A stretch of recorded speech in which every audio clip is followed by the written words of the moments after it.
Hey guys, welcome back to another video, and in today's tutorial, I will show you on how you can go ahead and whisper someone on Roblox. This is a step-by-step guide, so you should be able to follow easily. Now the first thing that you want to go ahead and do is to open up any game inside Roblox. So the first thing that you want to go ahead and do is to locate a player that you want to message. For example, I want to go ahead and message this player right here, which is a stream. So you can just go ahead and open up your chat box, and once inside you want to go ahead and type /w space and the name of the player. In our case, it's going to be EYSTREEM,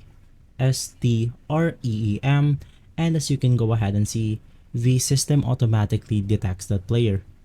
You can just go ahead and type your message. I'm just going to say hi to this player right here.